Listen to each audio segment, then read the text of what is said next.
মুজাদ্দিদে জামানের দরবারে একজন pant shirt পরা মানুষ এসেছে। মুজাদ্দিদুজ জামান দাদা হুজুর পীর কেবলা রহমাতুল্লাহ আলাইহি তিনি পানিতে ফুঁক দেওয়া মানুষ ছিলেন না, শুধু তসবিহ টেপা ওয়াজ করা মানুষ ছিলেন না, তিনি 40টা হাদিসের কিতাবের উপরে পরীক্ষা দিয়ে মাওলানা ডিগ্রি অর্জন করা আলেম ছিলেন। সুবহানাল্লাহ।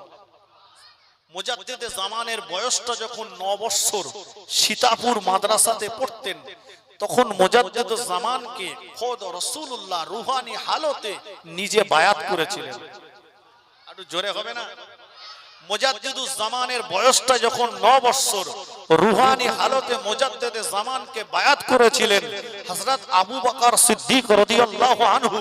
মুজাদ্দিদে জামানকে বায়াত করেছিলেন শেরে খোদা আলী কাররামাল্লাহু ওয়াজহাহু। একবার জোরে সোরে বলুন সুবহানাল্লাহ।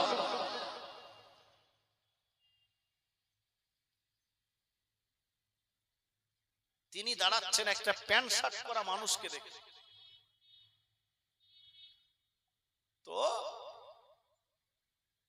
উনি বসলেন, হুজুরও বসলেন, পরে চলে গেলেন। হুজুরের সামনে বসে থাকা মুরিদরা বললেন, আপনি জামানার মুজাদ্দিদ, একটা প্যান্ট শার্ট পরা মানুষকে দেখে দাঁড়ালেন, হয়ে গেলাম। ফুরফুরা শরীফের পীর মুজাদ্দিদুজ জামান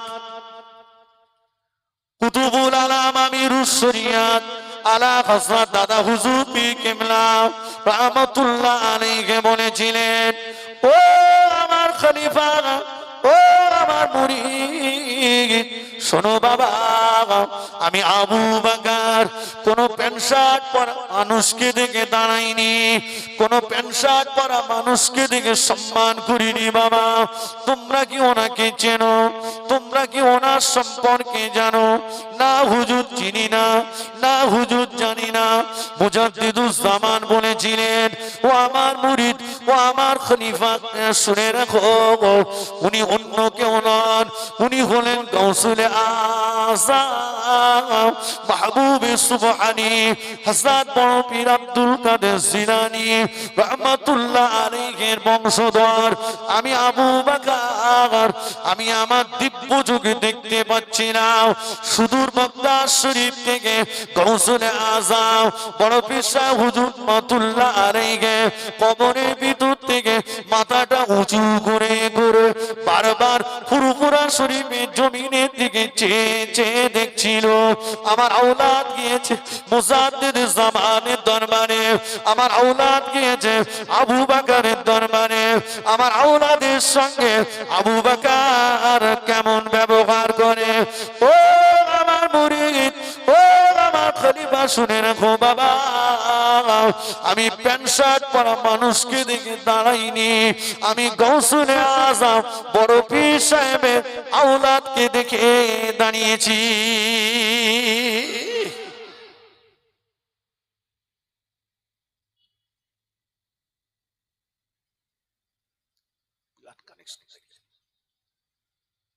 কত মানুষ দিচ্ছে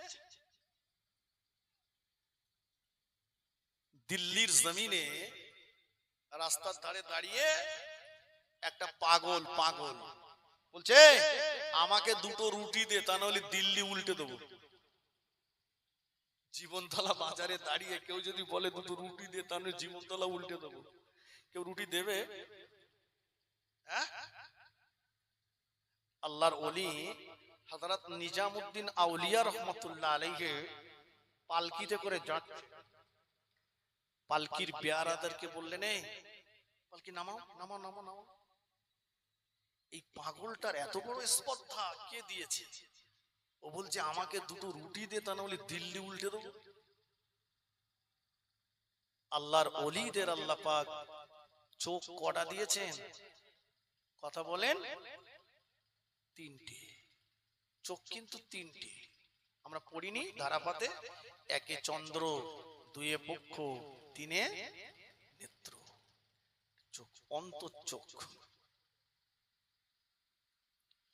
আল্লাহর ওলি নিজামউদ্দিন আউলিয়া রহমাতুল্লাহ আলাইহি চোখ দুটোকে বন্ধ করে কাশফ হালতে বসে গেলেন, অন্তঃচক্ষু খুলে দিলেন, অন্তঃচক্ষু খুলে দিয়ে দেখলেন এই পাগলটা হলো ভণ্ড।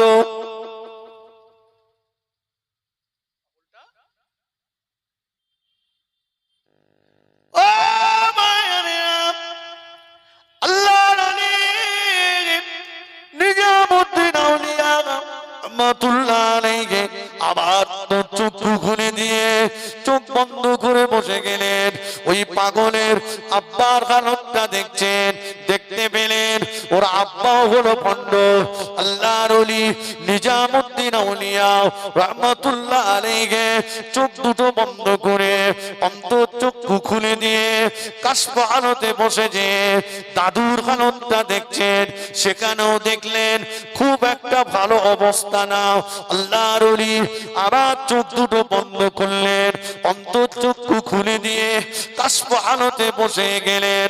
অন্তঃচক্ষু দিয়ে দেখতে পাচ্ছেন এই পাগলটার চতুর্থ পোস্তের দাদু যিনি, তিনি আল্লাহ পাকের দয়ার জান্নাতের চৌকাঠটা ধরে দাঁড়িয়ে আছেন। আল্লাহ পাকের দয়ার জান্নাতের চৌকাঠটা ধরে দাঁড়িয়ে দাঁড়িয়ে বলছে, আল্লাহ পাক আমার আওলাদ যদি দিল্লির জমিনে বেইজ্জতি হয়ে যায়, আমার আওলাদ যদি দিল্লির জমিনে অপমানিত হয়ে যায়, আমার আওলাদ যদি দিল্লির জমিনে অনাহারে থাকে, আমার আওলাদ যদি অপমানিত হয়, আল্লাহ আপনি দিল্লির জমিনটাকে উল্টে দেবেন। নিজামুদ্দিন আউলিয়া রহমাতুল্লাহ আলাইহি পালকির পেয়ারাদেরকে বললেন, ও আমার পালকির পেয়ারারা, ওই পাগলটাকে আমার কাছে ডেকে আনো বাবা। পাগলটাকে হুজুরের কাছে ডেকে আনা হলো। হুজুর বুকে টেনে নিলেন, মাথায় হাতটা বুলিয়ে দিয়ে বললেন, বাবা এমন করে বলো না বাবা, বলো না, বলো না, বলো না, বলো না বাবা, বলো তোমার কটা রুটি লাগবে? তোমার রুটির জিম্মাদার আমি নিজামুদ্দিন হয়ে গেলাম।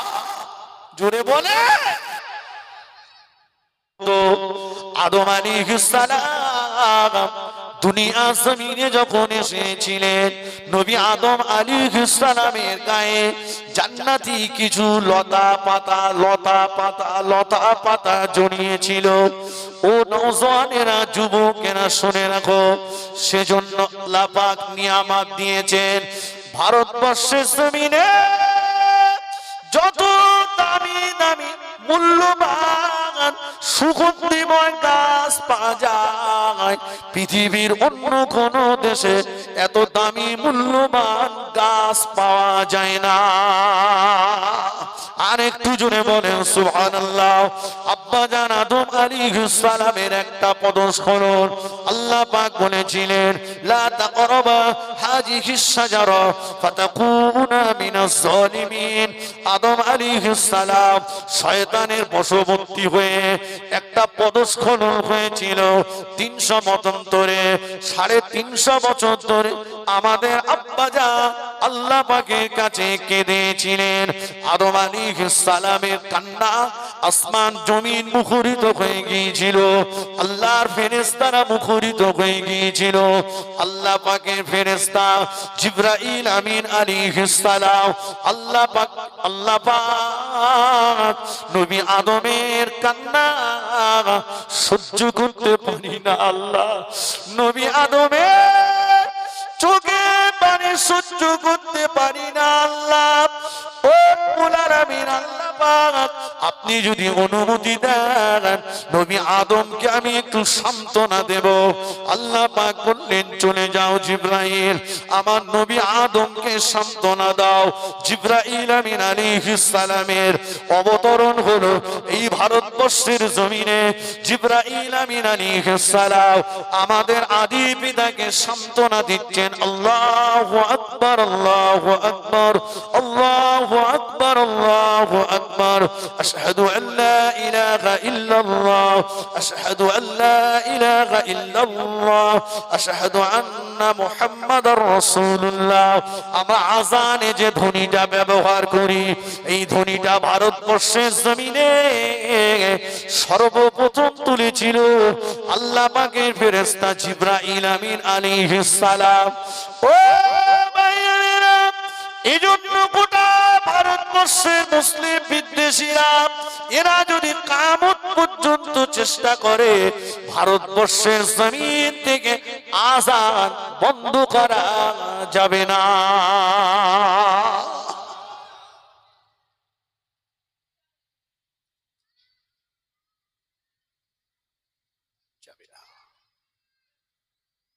নবী আদম আলাইহিস সালামের পিঠের ডাড়া থেকে আল্লাহ পাক রূহগুলোকে বার করেছিলেন এই জমিনে। এজন্য ভারতবর্ষের জমিনে যত পীর ওলি গৌস কুতুব আবদাল ফকির আছে, পৃথিবীর অন্য কোন দেশে এত পীর ওলি গৌস কুতুব আবদাল ফকির আপনি খুঁজে পাবেন না। একটু জোরে বলেন না সুবহানাল্লাহ।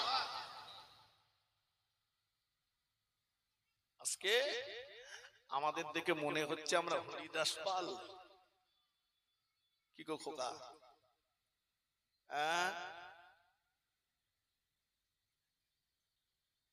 আমাদের জন্ম এখানে, আমরা মরবো এখানে, আমাদের কবরও হবে এখানে ইনশাআল্লাহ। জোরে বলেন। চক্রান্তকারীদের চক্রান্তে জাল পড়ে যাবে। মনে রাখা দরকার তাদের, ওই ব্রিটিশের দালালদের, ওই ব্রিটিশের চামচাদের, ইংরেজ সরকারকে মাথায় কাফন বেঁধে 7 সমুদ্র 13 নদী পার করেছিল। এই মোল্লার বাচ্চারা সবচাইতে বেশি। ক্ষমতা কোনোদিন চিরস্থায়ী নয়, ক্ষণস্থায়ী। নমরুদ ক্ষমতা দেখিয়েছিল, ফেরাউন ক্ষমতা দেখিয়েছিল, সাদ্দাত ক্ষমতা দেখিয়েছিল, ব্রিটিশ সরকার ক্ষমতা দেখিয়েছিল, কিন্তু তাদেরকে 7 সমুদ্র 13 নদী পার করে দেওয়া হয়েছিল। মাথায় কাফন বেঁধেছিল বেশি মুসলমানেরা। এই ঘুমন্ত বাঘ যারা ঘুমোচ্ছে, এদেরকে বেশি নাড়াচাড়া করতে যাবেন না। এরা যদি একবার জেগে যায়, নতুন করে যদি মাথায় কাফনের কাপড় বাঁধতে হয়, মুসলমানের ছেলেরা তারা তাদের মসজিদের জন্য, মাদ্রাসার জন্য, কোরআনের জন্য, নবীর জন্য কাফন বাঁধতে, জীবন দিতে আবারও ময়দানে নামতে রাজি, কিন্তু ব্রিটিশের দালালদের ছাড় দিতে রাজি নয়।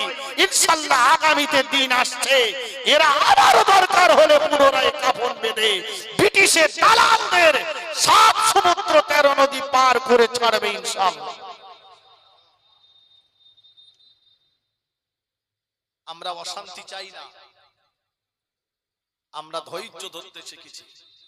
এটা আমাদের নবী শিখিয়েছে। কথা ঠিক কিনা বলেন? এটা আমাদের নবী শিখিয়েছেন। দেখাতে পারবেন না ইসলামের ইতিহাসে কোন যুদ্ধে রাসূলুল্লাহ আগে আক্রমণ করেছে? না, ডিফেন্সে নাই, নাই। তবে ধৈর্যের বাঁধ আমাদের ভেঙে দেবেন না।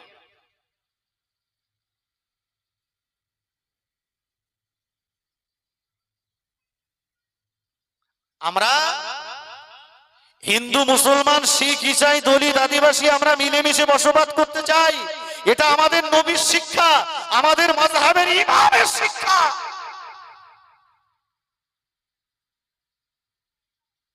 বিশ্ব নবী হুজুরে পাক সাল্লাল্লাহু আলাইহি ওয়াসাল্লাম মসজিদে নববী শরীফে বসে আছেন।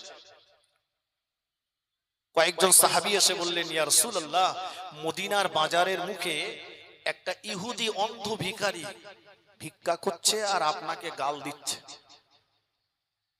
হুজুর, আমরা কি ওর ভিক্ষা করা বন্ধ করে দেব?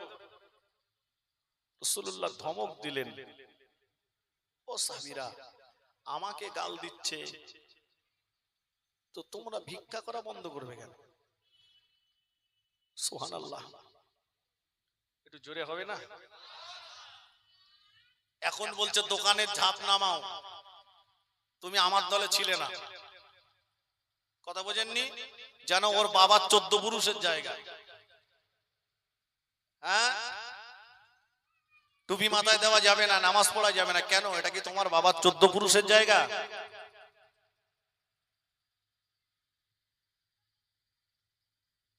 আমাদেরকে তুমি সন্ত্রাসবাদী বলছো, আমাদেরকে জঙ্গি বলছো। এটা আমার রাসূলুল্লাহর আদর্শ নয়। রাসূল আমাদেরকে শিক্ষা দেননি, মাদ্রাসায় শিক্ষা দেওয়া হয় না।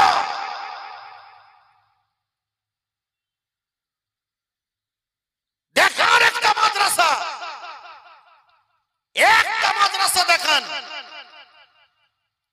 যে মাদ্রাসায় পড়ে আলেম তৈরি হয়েছে, হাফেজ হয়েছে, মৌলানা হয়েছে, কিন্তু ওই মৌলানার আব্বা, মৌলানার মা বৃদ্ধাশ্রমে পড়ে আছে।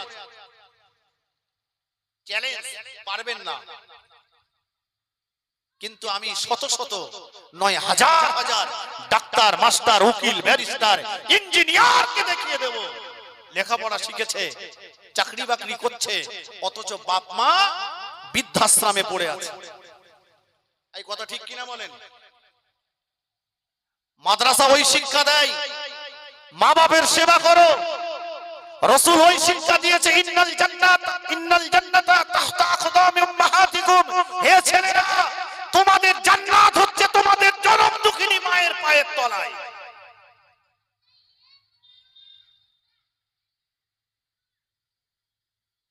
একটা মাদ্রাসা দেখান, আপনাদের ভাঙতে হবে না, আমরাই বন্ধ করে দেব, কিন্তু পারবেন না। আল্লাহ রাসূল সাল্লাল্লাহু আলাইহি ওয়াসাল্লাম গেলেন মসজিদ নববী শরীফ থেকে মদিনার ওই বাজারে, যে দেখেন ইহুদি অন্ধ ভিখারিটা ভিক্ষা করছে আর বলছে, মদিনাবাসীরা, মদিনাবাসীরা, খবরদার তোমরা যেন কেউ আব্দুল্লাহর বেটা মুহাম্মাদের সঙ্গে মিশো না।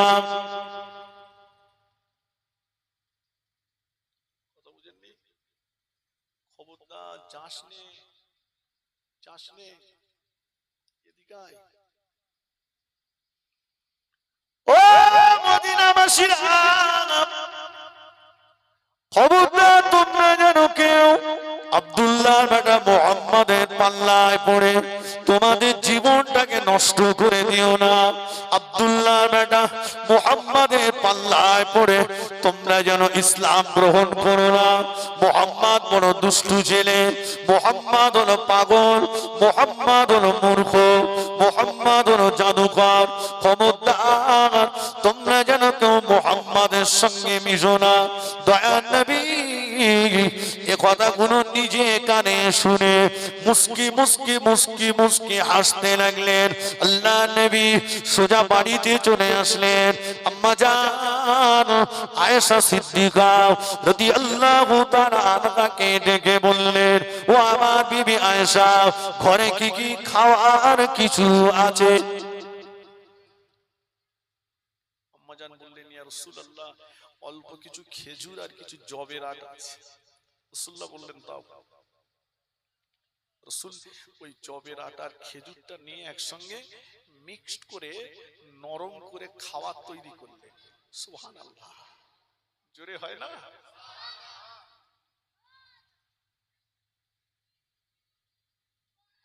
আল্লাহ নবী ওই খাবারের পাত্রটা নিয়ে টুকটুক করে মদিনার বাজারের কাছে চলে গেলেন। মদিনার বাজারে মুখে যে দেখেন, তখন ওই ইহুদি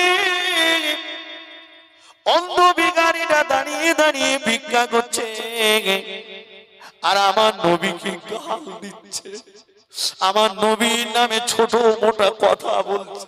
আল্লাহ নবী আস্তে আস্তে যে অন্ধ ভিখারির হাত দুটোকে ধরলেন, হাত দুটো ধরে আল্লাহ নবী আস্তে আস্তে আল্লাহ জমিনে বসিয়ে দিলেন। জমিনে বসিয়ে দিয়ে রাসূলুল্লাহ নিজের গায়ে নাটা দিয়ে ভিখারির মুখটাকে মুছিয়ে দিলেন। অন্ধ ভিখারির মুখটাকে মুছিয়ে দিয়ে দয়ার নবী খাবারের প্লেট থেকে ছোট্ট ছোট্ট লোকমা বানিয়ে খাবার তুলে তুলে তুলে তুলে অন্ধ ভিখারিটার গালে দিচ্ছেন। ভিখারিটা টুকটুক করে খাচ্ছেন আর বলছে, বাবা ছেলে, ও বাবা ছেলে, কে তুমি বাবা? কি তোমার পরিচয় বাবা? বাবা ছেলে রে, তোমার অন্তরে এত মায়া, ও বাবা ছেলে, এতদিন ধরে ভিক্ষা করছি, কেউ কোনোদিন আমাকে এত আদর করে এনে বসাইনি বাবা। কেউ কোনোদিন আমাকে গালে তুলে খাওয়াইনি বাবা। কেউ কোনোদিন আমার মুখটা মুছে দিইনি বাবা। কে তুমি বাবা? তোমার অন্তরে যে অনেক মায়া, তোমার অন্তরে যে অনেক দয়া।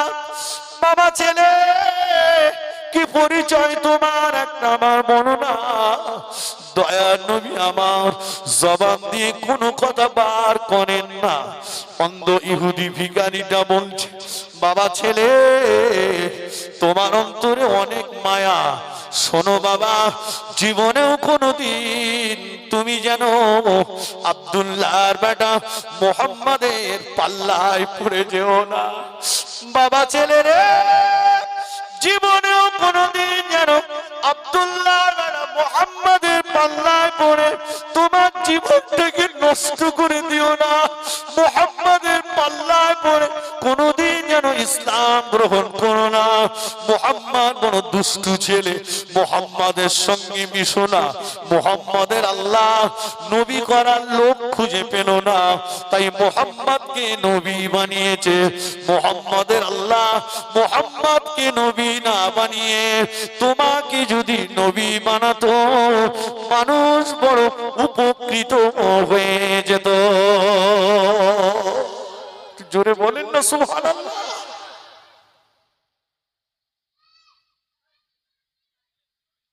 কি গো,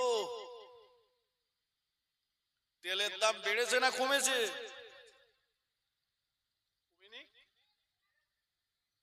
গ্যাসের দাম বেড়েছে না কমেছে? ভান্ডার সব ঢুকতেছে। এ তো স্বামী স্ত্রী অশান্তি বাঁধিয়ে দিয়েছে। বউটা বলে আগে মাল ঢুকতো, এখন ঢোকে না কেন?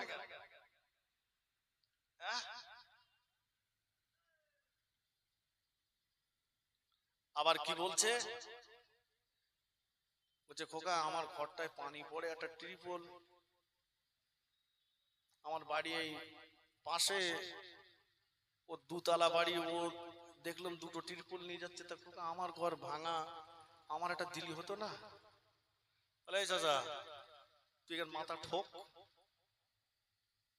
ঠুকে ঠুকে মাথা তোর ফেটে যাবে, কিন্তু তুই মাল পাবি না। কেন? বলে তুই ভোটের সময় কোন দিক ঘুরিলি? যেদিক ঘুরিলি মাল সেই দিক খোঁজ করিয়ে যা। কথা ঠিক কিনা বলে? আবার দেখছি এখন এই কিছু কিছু ঘরের লিস্ট হচ্ছে, তবে মাল দেখে দেখে মারতেছে। আবার তলাতে হাত দিচ্ছে, দে না তো লিস্টি নাম যাবে না। নেতা একদিকে ইহুদি, অপরদিকে রসুলকে গালি দিচ্ছে, রসুল্লাহ তাকে গালে তুলে খাওয়াচ্ছে। এটাই রসুলের আদর্শ।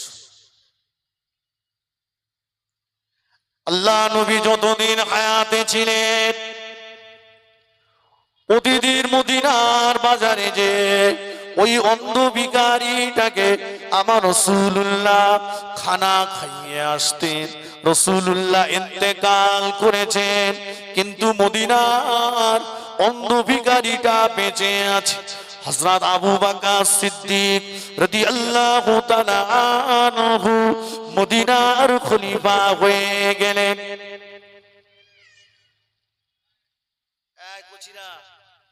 আবু বকর সিদ্দিক মুসলিম জাহানের খলিফা কি একা একা হয়েছিলেন? কথা বলেন। দেশের জনগণ নির্বাচন করেছিল তো, না মাল চুরি করে হয়েছিল? কথা বলেন না কেন? নির্বাচন করেছিল। ইসলাম গণতন্ত্রের শিক্ষা দিয়েছে, রাজতন্ত্রের বিরোধিতা করেছে। বিশ্বনবী মুহাম্মদুর রাসূলুল্লাহ সাল্লাল্লাহু আলাইহি ওয়াসাল্লাম গণতন্ত্রকে প্রতিষ্ঠিত করেছেন, রাজতন্ত্রের বিরোধিতা করেছেন। তাই তো সেই গণতন্ত্র প্রতিষ্ঠিত করতে যে কারবালার ময়দানে ইমাম হুসাইন রাদিয়াল্লাহু আনহুকে শহীদ হতে হয়েছে। কারবালার গজ আমরা শুনেছি, কিন্তু ইমাম হুসাইনকে কেন কারবালার ময়দানে শহীদ হতে হয়েছিল? শুধু হাই হোসেন করলে হবে না। আমিরে মুআবিয়া রাসূলুল্লাহর সাহাবী, জান্নাতি সাহাবী, তিনি তানার একটা চিন্তায়, কোথায় আছে আমার মনে আছে, যে আমার পরে কে খলিফা হবে এই নিয়ে যেন নিজেদের ভিতরে আর মারামারি দ্বন্দ্ব না হয়, তাই তিনি তানার বেটা ইয়াজিদের নামে বায়াত গ্রহণ করতে লাগলেন। মক্কা, মদিনা, সিরিয়া, দামেস্কে বায়াত করতে লাগলেন। অনেকেই তারা ইয়াজিদের বায়াত গ্রহণ করল, কিন্তু রাসূলুল্লাহর কিছু বিশিষ্ট সাহাবী, তাদের মধ্যে অন্যতম হযরত ইমাম হুসাইন রাদিয়াল্লাহু আনহু এটাকে সমর্থন করলেন না। যে নেতা কে হবে, মোড়ল কে হবে, মেম্বার কে হবে, লিডার কে হবে, এমএলএ এমপি কে হবে, এটা নির্বাচন করবে দেশের সাধারণ জনগণ। আমার পরে আমার ছেলে হবে, তারপরে আমার নাতি হবে, এটা নয়, নির্বাচন করবে দেশের সাধারণ জনগণ। এর নামই হচ্ছে গণতন্ত্র। আমিরে মুআবিয়া হুজুর অনেক চেষ্টা করেছিলেন হায়াতে থাকাকালীন ইমাম হুসাইন রাদিয়াল্লাহু আনহুর সঙ্গে বসে এর সমস্যার সমাধান করার জন্য, কিন্তু আল্লাহ পাক তাকে নিয়েছেন, তিনি ইন্তেকাল করলেন, সমস্যার সমাধান হয়নি। কিন্তু ইন্তেকালের আগে বেটা ইয়াজিদকে বলে গিয়েছিল, দেখো ইমাম হুসাইন রাসূলুল্লাহর উত্তরসূরি, আওলাদে রাসূল, আওলাদে রাসূলের সঙ্গে কখনোই যেন বেয়াদবি করো না। যদি ইমাম হুসাইন তোমার খেলাফতকে মেনে না নেয়, তার সঙ্গে যেন দুর্ব্যবহার করো না, বেয়াদবি যেন করো না। পারলে ইমাম হুসাইনের সঙ্গে বসে সমস্যার সমাধান করে নিও, কিন্তু আওলাদে রাসূলের সঙ্গে বেয়াদবি করো না, ক্ষতিগ্রস্ত হয়ে যাবে। আজকে সেই ইসলামের ইতিহাসটাকে লক্ষ্য করুন। আমিরে মুআবিয়াকে বলে, আমিরে মুআবিয়া রাদিয়াল্লাহু আনহু ইয়াজিদকে যে কথাটা বলে গিয়েছিল যে আওলাদে রাসূলের সঙ্গে বেয়াদবি করলে ক্ষতিগ্রস্ত হবে, ঠিক বর্তমান সময়টাকে এসে মিল করান। আওলাদে রাসূলের সঙ্গে যারা বেয়াদবি করেছে, খানদানে রাসূলের সঙ্গে যারা বেয়াদবি করেছে, রাসূলের উত্তরসূরিদের সঙ্গে যারা বেয়াদবি করেছে, কুরাইশ খানদানের সঙ্গে যারা বেয়াদবি করেছে, তারাও ধূলিসাৎ হয়েছে। কথা ঠিক না? অনেকে বলে ফুরফুরায় আর যে লাভ নেই, বুঝতে পারেননি? ওর বাড়ি চল, শোনো, আওলাদে মুজাদ্দিদে জামান যেখানে, মুজাদ্দিদে জামানের রুহানি নজরটাও সেখানে। জোরে হবে? ভুল বললাম? তোমার ভালো লাগে না, তুমি এসো না। তোমার ভালো লাগে না, তুমি তার কাছে যেও না। তোমার ভালো লাগে না, তুমি তাকে দাওয়াত করো না। তোমার ভালো লাগে না, তুমি তার পাশে যেও না। তবে আমি তোমার ভাই, তাই তোমাকে অনুরোধ করে যাচ্ছি, অন্তত গালটা দিও না, সমালোচনাটা করো না, মিথ্যা অপবাদটা দিও না, কারণ তাদের কানেকশনটা অন্য জায়গায় জুড়ে রয়েছে। বেয়াদবিটা করতে যেও না, গালটা দিলে তুমি বিপদগ্রস্ত হয়ে যাবে।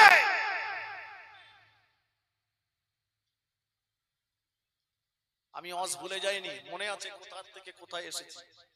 একটু হয়তো অন্য লাইনে ঢুকে গেছি, কিন্তু আমার অজ মনে আছে ইনশাআল্লাহ। মুজাদ্দিদে জামানের দরবারে একজন প্যান্ট শার্ট পরা মানুষ এসেছে। মুজাদ্দিদুজ জামান দাদা হুজুর পীর কেবলা রহমাতুল্লাহ আলাইহি তিনি পানিতে ফুঁক দেওয়া মানুষ ছিলেন না, শুধু তসবিটে বা ওয়াজ করা মানুষ ছিলেন না, তিনি 40টা হাদিসের কিতাবের উপরে পরীক্ষা দিয়ে মাওলানা ডিগ্রি অর্জন করা আলেম ছিলেন। সুবহানাল্লাহ। মুজাদ্দিদে জামানের বয়সটা যখন 9 বছর, সীতাপুর মাদ্রাসাতে পড়তেন, তখন মুজাদ্দিদুজ জামানকে খোদ রাসূলুল্লাহ রুহানি হালতে নিজে বায়াত করেছিলেন। একটু জোরে হবে না? মুজাদ্দিদুজ জামানের বয়সটা যখন 9 বছর, রুহানি হালতে মুজাদ্দিদে জামানকে বায়াত করেছিলেন হযরত আবু বকর সিদ্দিক রাদিয়াল্লাহু আনহু। মুজাদ্দিদে জামানকে বায়াত করেছিলেন শেরে খোদা আলী কাররামাল্লাহু ওয়াজহাহু। একবার জোরে সোরে বলুন সুবহানাল্লাহ।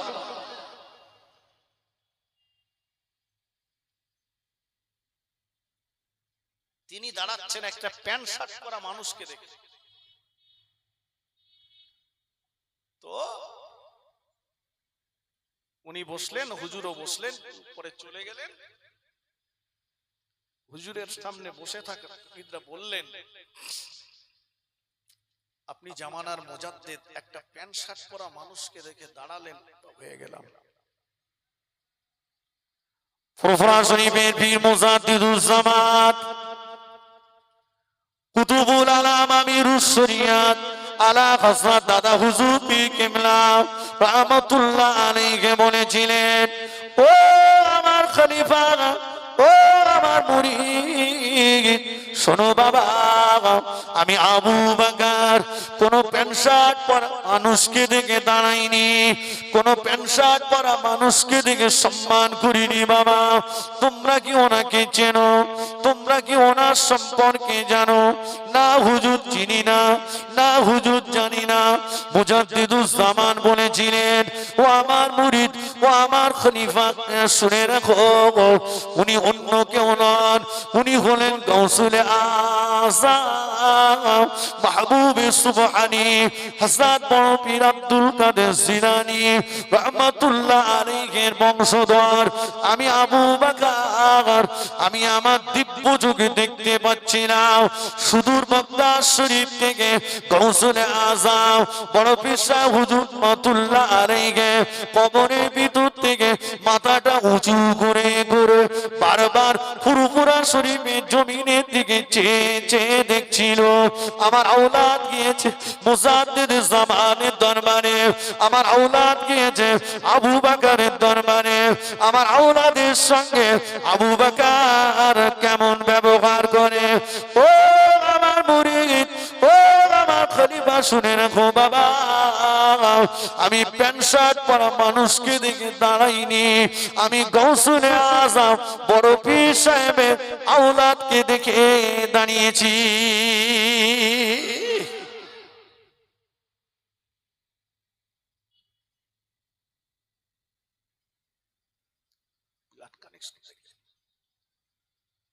কত মানুষ দিচ্ছে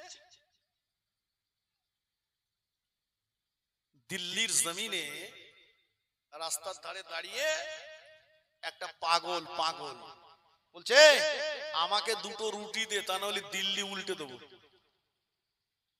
জীবনতলা বাজারে দাঁড়িয়ে কেউ যদি বলে 2টো রুটি দে, তাহলে জীবনতলা উল্টে দেবো, কেউ রুটি দেবে? আল্লাহর ওলি হযরত নিজামউদ্দিন আউলিয়া রহমাতুল্লাহ আলাইহি পালকিতে করে যাচ্ছে। পালকির বেয়ারাদেরকে বললেন, এই পালকি নামাও, নামাও, নামাও, নামাও। এই পাগলটার এত বড় স্পর্ধা কে দিয়েছে? ও বলছে, আমাকে 2টো রুটি দে, তা নাহলে দিল্লি উল্টে দেবো। আল্লাহর ওলিদের আল্লাহ পাক চোখ কটা দিয়েছেন? কথা বলেন, 3টে চোখ, কিন্তু 3টে। আমরা পড়িনি ধারাপাতে, 1 চন্দ্র, 2 পক্ষ, 3 নেত্র, চোখ, অন্তঃচোখ। আল্লাহর ওলি নিজামউদ্দিন আউলিয়া রহমাতুল্লাহ আলাইহি চোখ দুটোকে বন্ধ করে কাশফ হালতে বসে গেলেন, অন্তঃচক্ষু খুলে দিলেন। অন্তঃচক্ষু খুলে দিয়ে দেখলেন এই পাগলটা হলো ভণ্ড।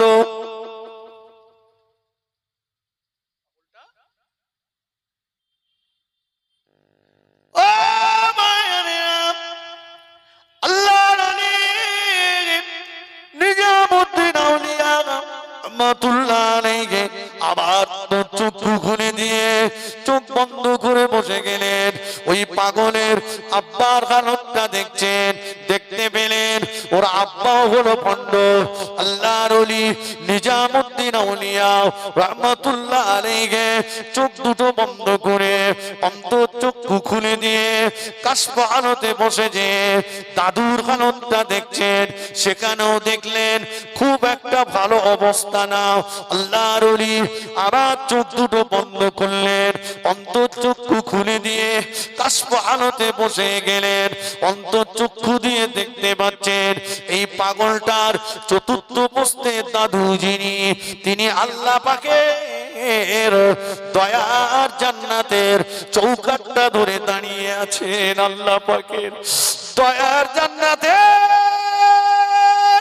চৌকাঠটা ধরে দাঁড়িয়ে দাঁড়িয়ে বলছে, আল্লাহ পাক আমার আওলাদ যদি দিল্লির জমিনে বেইজ্জতি হয়ে যায়, আমার আওলাদ যদি দিল্লির জমিনে অপমানিত হয়ে যায়, আমার আওলাদ যদি দিল্লির জমিনে অনাহারে থাকে, আমার আওলাদ যদি অপমানিত হয়, আল্লাহ আপনি দিল্লির জমিনটাকে উল্টে দেবেন। নিজামুদ্দিন আউলিয়া রহমাতুল্লাহ আলাইহি পালকির পেয়ারাদেরকে বললেন, ও আমার পালকির পেয়ারারা, ওই পাগলটাকে আমার কাছে ডেকে আনো বাবা। পাগলটাকে হুজুরের কাছে ডেকে আনা হলো। হুজুর বুকে টেনে নিলেন, মাথায় হাতটা বুলিয়ে দিয়ে বললেন, বাবা এমন করে বলো না বাবা, বলো না, বলো না, বলো না, বলো না বাবা, বলো তোমার কটা রুটি লাগবে? তোমার রুটির জিম্মাদার আমি নিজামুদ্দিন হয়ে গেলাম। জোরে বলে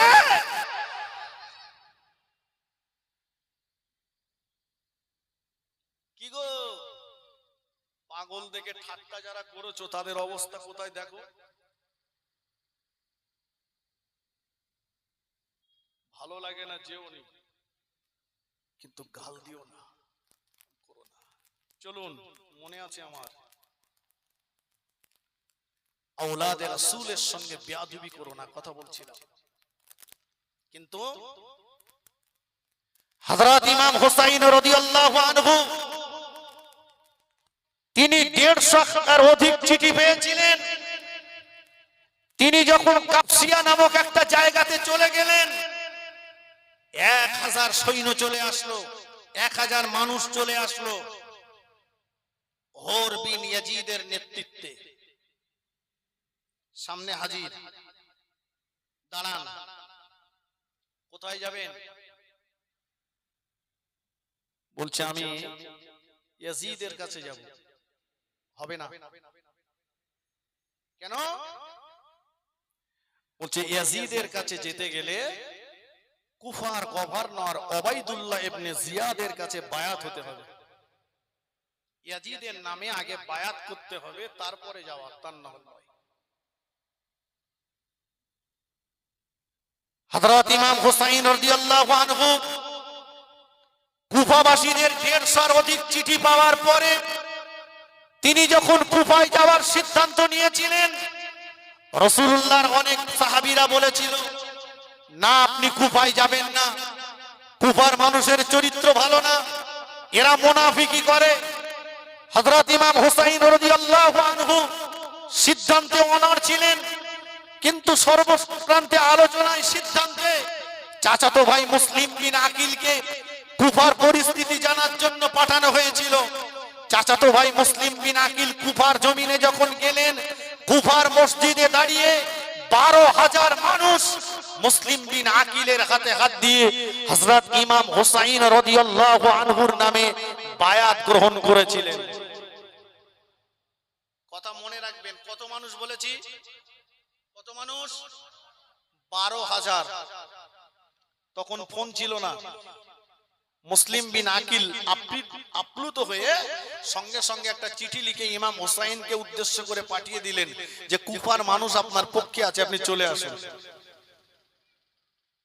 যেই চিঠিটা পাঠিয়ে দিয়েছেন, আর ওদিকে তখন ইয়াজিদ কি করেছে, ওই কুফার গভর্নর ছিল রাসূলুল্লাহর সরল সাদাসিধে একজন সাহাবী, নাম তার নুমান ইবনে বশীর রাদিয়াল্লাহু আনহু, ওনাকে চেঞ্জ করলেন আর ইয়া থেকে ওবাইদুল্লাহ ইবনে জিয়াদকে এখানে নিয়ে আসলেন।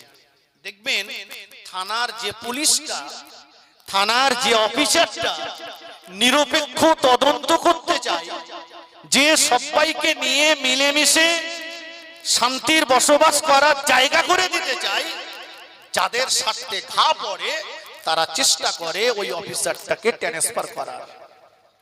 কথা ঠিক কিনা বলে? দেখবেন যারা স্কুলের দায়িত্বে রয়েছে, এই কমিটির সেক্রেটারি আর কমিটির লোকেরা যদি মিড ডে মিলের চাল চুরি করার ষড়যন্ত্র করে আর হেডমাস্টার যদি বাধা হয়ে দাঁড়ায়, তো ওরা চেষ্টা করে হেডমাস্টারটাকে ট্রান্সফার করার। কথা ঠিক কিনা বলে? প্রধান যদি বলে মেরে কেটে খাওয়া যাবে না, সবার সমান দিতে হবে, তাহলে বাকি মেম্বাররা মিলে বলে এর জন্য মারা যাবে না, এরা চেঞ্জ করে। তো সঙ্গে সঙ্গে সেই পন্থা অবলম্বন করে নুমান ইবনে বশীরকে সরিয়ে দিলেন, ওবাইদুল্লাহ ইবনে জিয়াদকে নিয়ে আসলেন। ওবাইদুল্লাহ ইবনে জিয়াদ ছিলেন কঠোর, নিষ্ঠুর, নির্দয়, কোনো মায়া দয়া ছিল না। তো হুর বিন ইয়াজিদ বলল যে ওই ওবাইদুল্লাহ ইবনে জিয়াদের কাছে যেতে। ইমাম হোসাইন বললেন না, তোমরাই তো আমাকে চিঠি দিয়েছিলে। বলছে দিয়েছিলাম, কিন্তু এখন আর নেই। কথা বলতে বলতে নামাজের সময় হয়ে গেছে।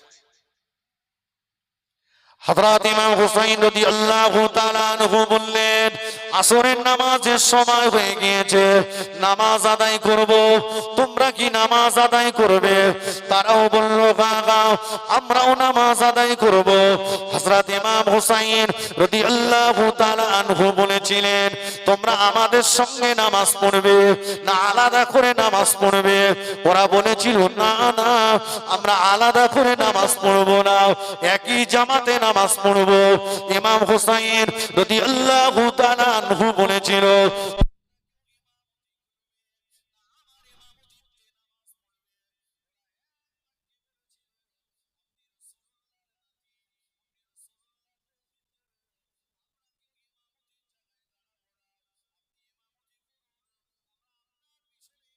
করে নামাজ পড়ব।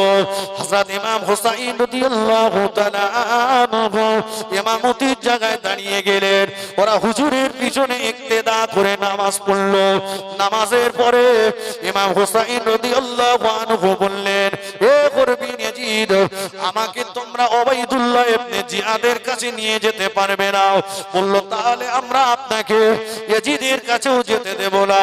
ইমাম হুসাইন রাদিয়াল্লাহু আনহু বলেছিলেন, এ হুর বিন ইয়াজিদ, তোমরা যদি আমাকে যেতে না দাও, তাহলে তোমরা আমাকে ওই দিকে চলে যেতে দাও যেদিক থেকে আমি এসেছি।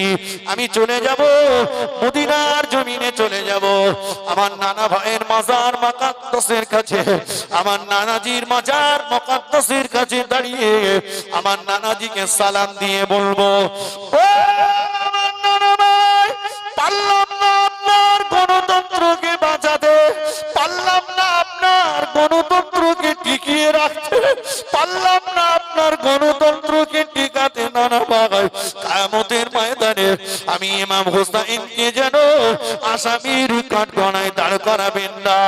আমাকে তোমরা আমার নানা ভাই পর্যন্ত যেতে দাও। হুর বিন ইয়াজিদ বলল, না না, তোমাকে মদিনার জমিনে যেতে দেওয়া হবে না। হযরত ইমাম হোসাইন রাদিয়াল্লাহু আনহু বলেছিল, তোমরা যদি মদিনায় আমাকে যেতে না দাও, তোমরা আমাকে মক্কার জমিনে যেতে দাও, আমি আল্লাহর খানায় কাবা শরীফে চলে যাব। কাবা শরীফকে সামনে রেখে আল্লাহর কাছে দুপুরটা চোখের পানি ছেড়ে বলবো, আল্লাহ, আপনার হাবিবের রেখে যাওয়া গণতন্ত্র বাঁচানোর চেষ্টা করেছিলাম, মানুষের অধিকার ফিরিয়ে দেওয়ার চেষ্টা করেছিলাম, কিন্তু না না, মুনাফিকের দলেরা আমাকে খুঁজতে দিল না। আল্লাহ, পারলাম না, কিয়ামতের ময়দানে যেন আমাকে আসামি বানাবেন না, তোমরা আমাকে মক্কার জমিনে যেতে দাও। হরবিন ইয়াজিদ বলল না, মদিনা শরীফে যেতে দেওয়া হবে না, মক্কায় যেতে দেওয়া হবে না। হযরত ইমাম হুসাইন রাদিয়াল্লাহু আনহু বলেছিলেন, তোমরা মক্কা মদিনা শরীফে যদি আমায় যেতে না দাও, তোমরা সিরিয়া অথবা দামেস্কের দিকে আমাকে যেতে দাও, আমি ওই দিকে চলে যাব।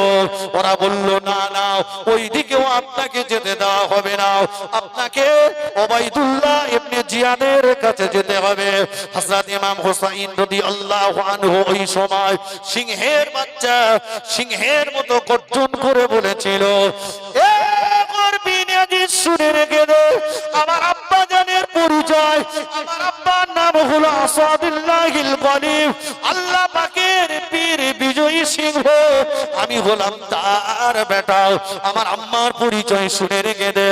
আমার আম্মা সম্পর্কে বিশ্ব নবী বলেছেন, ফাতিমাতু সাইয়্যিদাতুন নিসাই আহলিল জান্নাহ, আমার ফাতেমা হলো জান্নাতি নারীদের সরদারিনী। এ হরবিন ইয়াজিদ শুনে রেখে দে, শুধু এতটুকুই নয়, আমার নানাজি বলেছে, গোটা পৃথিবীর মানুষ সবাই যদি জান্নাতে চলে যায়, জান্নাতের ক্ষুধা নিবারণ হবে না। গোটা পৃথিবীর মানুষ সবাই যদি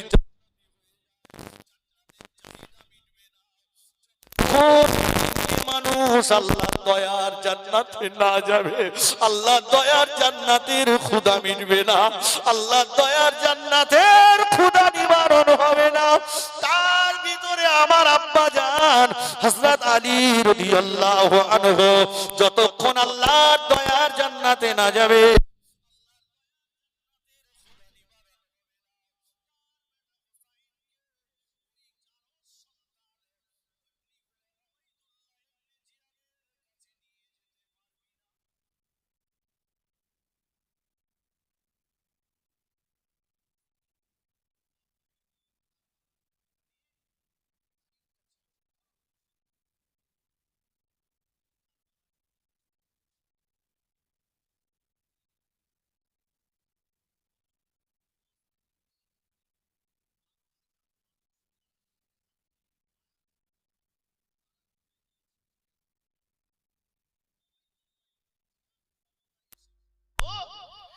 যদি তোমরা পরিবর্তন না হও, যদি তোমরা ইয়াজিদের নামে বায়াত গ্রহণ না করো, হুসাইনের নামে যদি তোমরা বায়াত গ্রহণ করো, তোমরা ঘর পাবে না, তোমরা টাকা পাবে না, তোমরা অর্থ পাবে না, তোমাদের বাড়ি ঘরদোর ভেঙে দেওয়া হবে, তোমাদেরকে দেশদ্রোহী তকমা দেওয়া হবে। এই ভয়ে আর অর্থের লোভে 12,000 মানুষ গিরগিটির মতো রাতারাতি রং চেঞ্জ করে পরিবর্তন হয়ে গেল, আর বিপদের মাঝখানে ফেলে দিয়ে গেল রাসূলের উত্তরসূরি, কুরাইশ খানদানের উত্তরসূরি হযরত ইমাম হুসাইন রাদিয়াল্লাহু আনহু। বলুন, সেদিন কারবালার ময়দানে যারা ইমাম হুসাইনকে বিপদে ফেলে চলে গিয়েছিল, সেই মুনাফিক আজও আছে না নেই? কথা বলেন।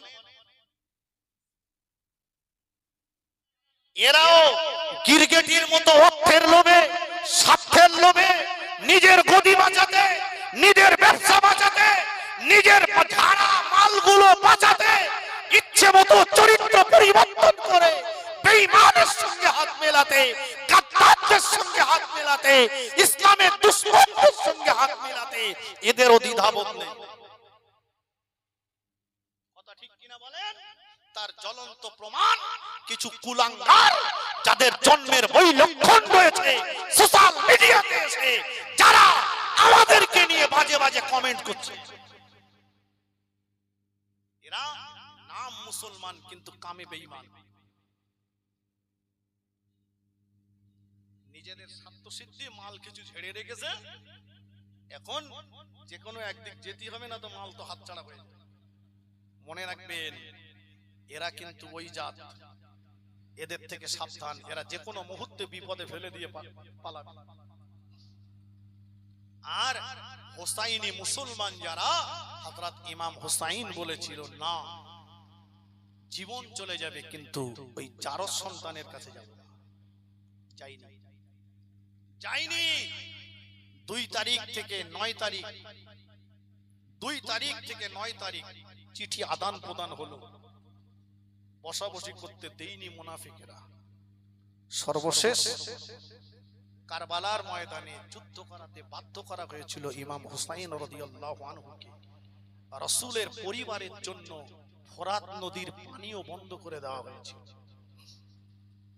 আজকে যদি আপনি রাসূলের উত্তরসূরি হন, আজকে যদি আপনি আওলাদে রাসূলের সঙ্গী হন, সত্যিকারের যদি আপনি ইসলামী হন, তাহলে দুনিয়াটা রাসূলুল্লাহ বলেছেন আদ-দুনিয়া সিজনুল মুমিনি, দুনিয়াটা হলো ঈমানদারদের জন্য জেলখানা। এখানে আপনার কষ্ট পেতে হবে ক্ষণিকের জন্য, দোকান ভেঙে দেওয়া হবে, ঘর ভেঙে দেওয়া হবে, আপনার জমি কেড়ে নেওয়া হবে, জলখাল লুট করা হবে। কারণ ওই ওবাইদুল্লাহ ইবনে জিয়াদের মতো যারা সন্তানের উত্তরসূরি যারা আছে, এরা আপনার উপরে অত্যাচারের স্টিম রোলার চালাবে। কিন্তু যদি আপনি হুসাইনি মুসলমান হন, যদি আপনি শক্ত হয়ে দাঁড়াতে পারেন, মনে রাখেন ইসলামের জয়ের পতাকা একদিন আসবেই আসবে ইনশাআল্লাহ। এটা আমাদের ঈমানি পরীক্ষা। বাবু, রাসূলের উত্তরসূরিদের জন্য যদি পানি বন্ধ করা হয়, তাহলে আপনি ঘরে ট্রিপল পাবেন ভাবলেন কি করে? আপনি ঘর পাবেন ভাবছেন কি করে? রাসূলের উত্তরসূরিদের জন্য পানি বন্ধ করা হয়েছে। ছোট্ট বাচ্চা, মাসুম বাচ্চা আলী আসগার ইমাম হুসাইন হাতে করে নিয়ে বললেন, তোমাদের সঙ্গে আমার দ্বন্দ্ব থাকতে পারে, মাসুম বাচ্চাটার তো কোনো দ্বন্দ্ব নেই। একে দাও পানি, ফোরাত নদীর পানি কত কুকুরে খায়, ছাগল বিড়ালে পশু পাখিতে খায়, আমার ছোট্ট আলী আসগারকে একটু পানি দাও। পাষণ্য হৃদয়ের দলেরা পানি দেয়নি। পক্ষান্তরে তারা তীর নিক্ষেপ করলো, তিনটা এসে আলী আসগারের বক্ষ বিদীর্ণ হয়ে গেল, খুন হযরত ইমাম হুসাইনের লেগে গেল। ছোট্ট বাচ্চাটাকে নিয়ে তাঁবুর কাছে এসে বললেন, শহর বানো, এসো, বেরিয়ে এসো, দেখো তোমার আলী আসগারকে পানি পান করতে দিয়েছিলে না আমার কাছে, এমন পানি তোমার আলী আসগারকে পান করিয়ে এনেছি, জীবনে কোনোদিন আর তোমার কাছে পানি চাইবে না। তোমার আলী আসগারকে সারাবান তাহুরা জান্নাতের পান করিয়ে এনেছি।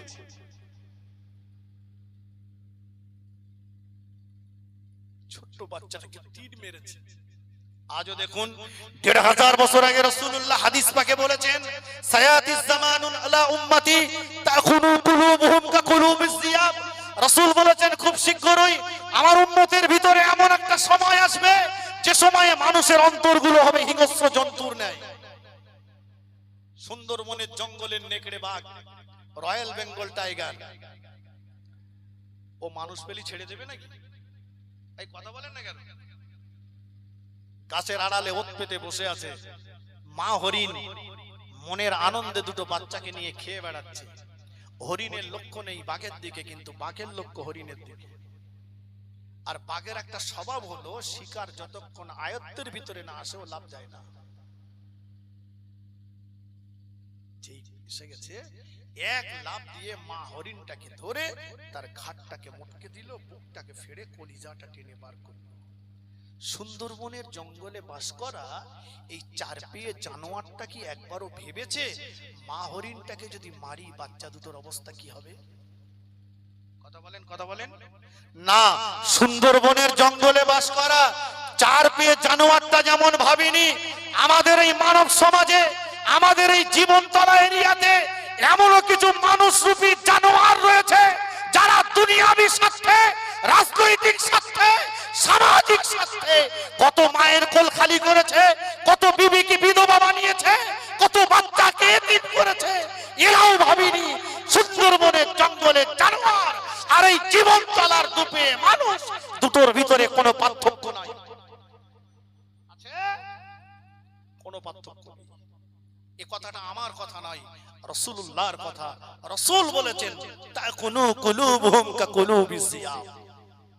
শুধু তাই নয়, কোরআন বলেছে, লাহুম কুলুবুল লা ইয়াফকাহুনা বিহা। যাদের বিবেক দিয়েছি, বিবেক থাকা সত্ত্বেও যারা বুঝেনি, ওয়ালাহুম আইনুল লা ইবসিরুনা বিহা। যাদেরকে আমি আল্লাহ চোখ দিয়েছি, অথচ যারা গরিবের উপরে করুণার নজর দেয়নি, অসহায়ের উপরে দয়ার নজর দেখায়নি, মানুষের উপরে দয়ার নজর দেইনি। ওয়ালাহুম আযানুল লা ইয়াসমাউনা বিহা, যাদেরকে আমি আল্লাহ কান দিয়েছি, এরপরেও যারা অসুস্থ ব্যক্তির কান্নার আওয়াজ শুনতে পায়নি, দুর্বল দুস্থ গরিব মানুষের কান্নার আওয়াজ যাদের কানে পৌঁছায়নি, আল্লাহ বললেন উলাইকা কাল আনআম, ওরা হলো চতুষ্পদ জানোয়ারের সমতুল্য। পরেই আল্লাহ বলেছেন বালহুম আদাল, ওরা জানোয়ারের থেকেও নিকৃষ্ট। কথা বুঝেছেন বাবু? কোন সময় তাহলে তারা ওই হিংস্র মনোভাব নিয়ে পানি বন্ধ করেছিল নবীর উত্তরসূরিদের জন্য। চলুন আগাবো না, পিছাতে হবে, সময় সংক্ষেপ। আজান পড়াই একবার দরুদ শরীফ আল্লাহুম্মা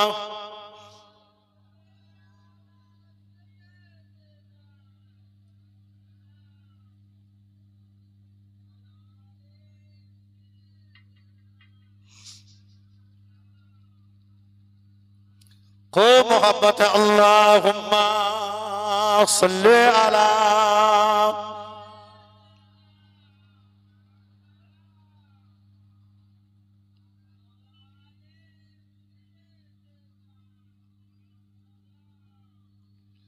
हज़रत अबू बकर सिद्दीक রাদিয়াল্লাহু তাআলা আনহু মুসলিম জানে খলিফা হলেন। আল্লাহ নবীর রেখে যাওয়া কাজগুলো আবু বকর সিদ্দীক রাদিয়াল্লাহু তাআলা আনহু করবার চেষ্টা করছেন। মনে আছে তো? মনে নেই? সেই ইহুদি অন্ধ ভিখারি রাসূল ইন্তেকাল করেছেন, আবু বকরের দায়িত্ব কাজ করছেন। একদিন আম্মা জান আয়েশা সিদ্দিকার কাছে এসে বলছেন, আয়েশা, রাসূলের রেখে যাওয়া কাজগুলো তো চেষ্টা করছি পূরণ করার, কোনটা কি বাদ পড়ে যাচ্ছে? আম্মা জান বললেন, আব্বা জান, মনে হয় একটা কাজ বাদ যাচ্ছে। কোনটা? বলছে ওই মদিনার বাজারের মুখে একটা অন্ধ ভিখারি ইহুদি দাঁড়িয়ে দাঁড়িয়ে ভিক্ষা করে আর আমার নবীকে গাল দেয়। নবী যতদিন হায়াতে ছিলেন ওকে খাবার খাওয়াতেন, প্রতিদিন খাবার খাইয়ে আসতেন। মনে হয় রাসূলের ইন্তেকালের পরে কেউ আর ওকে খাবার খাওয়াচ্ছে না।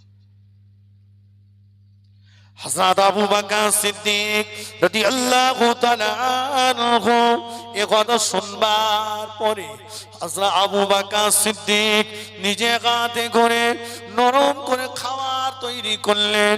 জবের আটা আর খেজুর দিয়ে খাবার বানিয়ে নিলেন। টুকটুক করে মদিনার বাজারের মুখে চলে গেলেন। মদিনার বাজারের মুখে যে দেখেন সেদিনও ওই ইহুদি অন্ধ ভিখারিটা ভিক্ষা করছে আর চিৎকার মেরে মেরে বলছে, এ মদিনাবাসীরা, খবরদার, তোমরা যেন কেউ আব্দুল্লাহ বেটা মুহাম্মাদের পাল্লায় পড়ে যেও না। মুহাম্মাদের পাল্লায় পড়ে যেন ঈমানের কলেমা পড়ে যেন মুসলমান হয়ে যেও না। হযরত আবু বকর সিদ্দীক রাদিয়াল্লাহু তাআলা আনহু টুকটুক করে গেলেন যে ওই অন্ধ ভিখারিটা হাত ধরে আস্তে আস্তে আল্লাহ পাকের জমিনে বসিয়ে দিলেন। আল্লাহ জমিনে বসিয়ে দিয়ে সিদ্দিক আকবর খাবারের প্লেট থেকে লোকমা খাবার নিয়ে ওই ইহুদি অন্ধ ভিখারিটার গালে দিলেন। ভিখারি খাবারটা গালে নিয়ে সিদ্দিক আকবরের হাত দুটোকে ধরে ফেললেন। ও মা ছেলে, কি নাম তোমার, কি পরিচয় তোমার, বলো না বাবা, কে তুমি, কি তোমার পরিচয়, কি নাম তোমার বাবা? মনে হয় তুমি তো সেই আগের ছেলেটি নও বাবা। আগে যে ছেলেটা এসে আমাকে খাবার খাইয়ে যেত, তুমি তো সেই ছেলে নও বাবা। বাবা ছেলে রে, কি তোমার পরিচয় বাবা, কি তোমার পরিচয় বাবা, আমাকে একবার বলো। তোমার খাবার তো আগের মতো মজাদার লাগে না। তুমি কে বাবা? আর আগের ছেলেটাই বা কে ছিল বাবা? সিদ্দিক আকবর আবু বকর সিদ্দিক রাদিয়াল্লাহু তাআলা আনহু বললেন, ও মদিনার অন্ধ ভিখারি, আমি হলাম বর্তমান মদিনার খলিফা আবু বকর সিদ্দিক। আর আমার আগে যিনি খাবার খাইয়ে যেতেন তিনি অন্য কেউ নয়, সারাদিন দাঁড়িয়ে দাঁড়িয়ে দাঁড়িয়ে দাঁড়িয়ে, যাকে আপনি পাগল বলেন, সারাদিন দাঁড়িয়ে দাঁড়িয়ে যাকে আপনি জাদুকর বলেন, সারাদিন দাঁড়িয়ে দাঁড়িয়ে যার সঙ্গে আপনি মদিনার মানুষদেরকে মিশতে বারণ করেন, যার সঙ্গ দিতে বারণ করেন, উনি অন্য কেউ নন, উনি হলেন আব্দুল্লাহর বেটা আমিনার লাল মুহাম্মদুর রাসূলুল্লাহ সাল্লাল্লাহু আলাইহি ওয়াসাল্লাম। এ কথা শুনে ওই ইহুদি অন্ধ ভিখারিটা টুকুরে টুকুরে কাঁদতে লাগলেন। সিদ্দিকে আকবরের হাতটা ধরে কাঁদতেছে না, বাবা বাবা ছেলে গো, শুনেছি শুধু, কিন্তু না ভুল বুঝে গেলাম, এত কাছে পেলাম অথচ নিজের বুকে একটু আগলে নিতে পারলাম না, এত হতভাগা আমি। আরে আরে বাবা, তুমি তোমার হাত দিয়ে আমার হাত থেকে শক্ত করে ধরো, আর দেরি নয়, নিজে নিজে পড়তে লাগলেন আশহাদু আল্লা ইলাহা ইল্লাল্লাহু ওয়াহদাহু লা শারীকা লাহু ওয়া আশহাদু আন্না মুহাম্মাদান আবদুহু ওয়া রাসূলুহু। ঈমান এনে কালেমা পড়ে মুসলমান হয়ে গেল। আর একটু জোরে বলুন সুবহানাল্লাহ। বাবা, এটা হচ্ছে আমার রাসূলুল্লাহর আদর্শ। তলোয়ারের আঘাতে ইসলাম প্রচার হয়নি, রাসূলুল্লাহর আদর্শ দেখে, আখলাক দেখে মানুষ ঈমান এনে কলেমা পড়ে মুসলমান হয়েছে। কথা ঠিক কিনা বলেন? ইসলাম আল্লাহর মনোনীত ধর্ম। আল্লাহ বলেছেন ইন্নাদ দীনা ইনদাল্লাহিল ইসলাম। জি, যে ধর্ম আল্লাহর মনোনীত সে ধর্ম হেফাজত করার মালিক কে? কথা বলেন। রাসূলুল্লাহ বদরের ময়দানে 313 জনকে নিয়ে সিজদায় পড়ে যে কাঁদছেন, হে জীবনতলাবাসী, মন ভাঙার কোনো কারণ নেই, সব শক্তি একদিকে থাকতে পারে। রাসূলুল্লাহ বদরের ময়দানে যেদিন গিয়েছিলেন শত্রুপক্ষরা ছিল 1000। বদরের ময়দানের একটা দিক ছিল এঁটেল মাটি, একটা দিক ছিল বালির মাটির ঢিবা। আবু জেহেল আগে যে এঁটেল মাটি দখল করেছিল, কারণ তলোয়ার চালাতে গেলে পায়ের নিচের মাটি শক্ত হওয়া দরকার। আবু জেহেল সেটা দখল করেছিল। বদরের ময়দানে একটা পানির কুয়া ছিল, আবু জেহেল আগে যে সেটা দখল করেছিল। রাসূলুল্লাহ যাদেরকে নিয়ে গিয়েছিলেন, কারো পেটে একটা, কারো দুটো, কারো তিনটে পাথর বাঁধা। লড়াই করবার মতো অস্ত্র শস্ত্র ভালো তাদের ছিল না, সওয়ারিও তাদের ভালো ছিল না। রাসূলুল্লাহ সিজদায় পড়ে যেয়ে বললেন, আল্লাহ আল্লাহ, আপনি যদি চান আপনাকে আল্লাহ বলে ডাকবার মানুষ দুনিয়া থেকে সব শেষ হয়ে যায়, আপনি যদি চান আপনাকে সিজদা দেওয়ার মানুষ দুনিয়া থেকে সব ধ্বংস হয়ে যায়, আপনার সিদ্ধান্তের উপরে মুহাম্মদ সাল্লাল্লাহু কোনো কিছুই বলার থাকবে না। আল্লাহ, আপনি যদি চান আপনাকে আল্লাহ বলে ডাকবার মানুষ দুনিয়ার জমিনে জিন্দা থাক, আপনি যদি চান আপনাকে সিজদা করবার মানুষ দুনিয়ার জমিনে জিন্দা থাক। আল্লাহ বদরের কুয়াটা ওদের দখলে, শক্ত মাটিটাও ওদের দখলে, ওরা লোকজনেও বেশি, অস্ত্র শস্ত্র ওদের বেশি। এর পরেও বলবো আল্লাহ, জয়ের টুপিটা আপনি আপনার হাবিবের মাথায় পরিয়ে দেবেন। আল্লাহ জিবরাইলকে দিয়ে বলেছিলেন, জিবরাইল আমার নবীকে যে বলো আমি আল্লাহ আমার নবীকে বদরের ময়দানে একা একা ছেড়ে দিইনি, আমি আল্লাহ জয়ের টুপিটা আমি আমার হাবিবের মাথায় পরিয়ে দেব। বলেন হাজী সাহেব যারা আছেন, আমার ভাই মাওলানা আফতাবউদ্দিন সাহেব আছেন, যারা বদরের ময়দানে গিয়েছেন, আল্লাহ আমি গুনাহগারকেও নিয়ে গেছে, আজও সেই পাহাড়টা আছে। আল্লাহ ফেরেশতা নাজিল করলেন 6000। কথা বুঝেননি? কালকে সকালে লড়াই শুরু হবে, যুদ্ধ শুরু।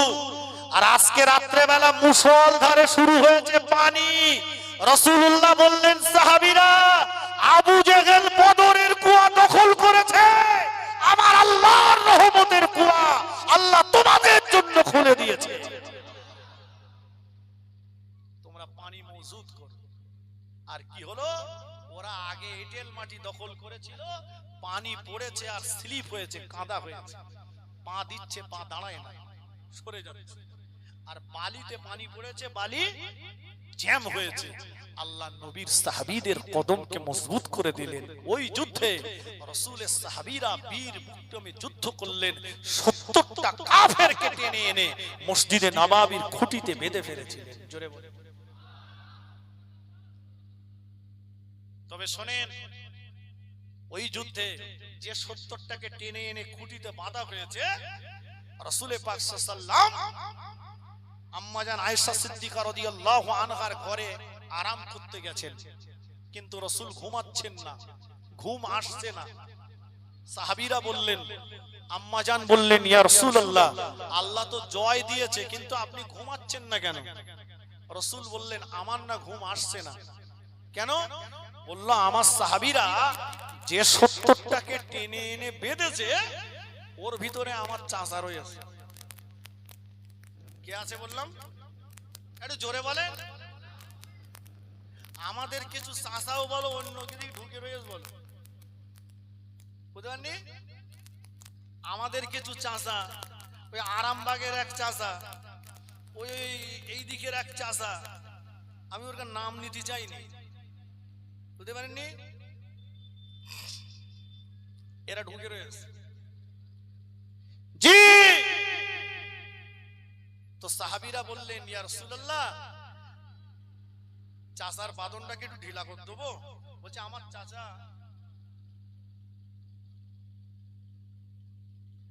চাচা মোটা লোক, তো তার যত নড়াচড়া করেছে তত বাঁধন টাইট হয়ে গেছে, তাই চাচা এত চিৎকার করছে, আমার ঘুম আসছে না। রাসূল বললেন, সাহাবীরা বললেন, ইয়া রাসূলুল্লাহ, তাহলে কি চাচার বাঁধনটা একটু ঢিলা করে দেবো? আল্লাহ রাসূল বলেছিলেন, সাহাবীরা শোনো, আমার চাচা বলে আলাদা করে কোনো বিচার হবে না, আমার চাচা বলে আলাদা করে কোনো ফ্যাসিলিটি পাবে না, বিচার হবে সমান। যদি বাঁধন ঢিলা করতে হয় তাহলে সবার করতে হবে, আমার চাচা বলে আলাদা কোনো বিচার হবে না। এটা ছিল আমার রাসূলুল্লাহর সিদ্ধান্ত, এটা ছিল বিশ্ব নবীর আদর্শ। আজকে যারা নবীর চরিত্রকে কলঙ্কিত করতে চাইছো, আজকে যারা মুসলমানদের উপরে আঙুল তুলতে চাইছো, তোমরা তোমাদের জায়গায় দাঁড়িয়ে দেখো, রাসূলুল্লাহর কাছে পক্ষপাতিত্ব ছিল না, কোলে টানাটানি ছিল না, দ্বিচারিতা ছিল না, তোমাদের মতো অসভ্যতা আর নোংরামি ছিল। কথা ঠিক কিনা বলেন? সাহাবীরা সকলের বাঁধন ঢিলা করলেন। পরের কথা আর নয়, আল্লাহ মওকা দিলে পরে আবার অন্য কখনো শোনানো যাবে।